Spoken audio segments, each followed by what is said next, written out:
Hello friends, आमच्या इकडे खूप थंडी पडली आहे. तर त्यासाठी मी बनवलेला आहे चहा. या तुम्ही पण चहा प्यायला. कसं आहे माहिती आहे का, आमच्या इकडची 2-3 दिवस झालं लाईट जात आहे. सकाळी 10-11च्या आसपास आणि संध्याकाळी 6-7च्या आसपास येत आहे. लाईट नसली की खूप बोर होतं ना. परी झोपलेली आहे आणि राणा खेळायला गेलेला आहे बाहेर.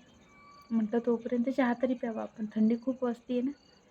आणि आम्हाला आमच्या घराच्या साईडला पूर्णपणे शेती आहे. तुम्हाला पाहिजे आहे का?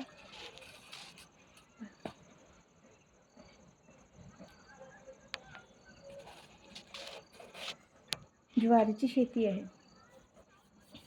त्याच्यामुळं जास्तच गार लागते.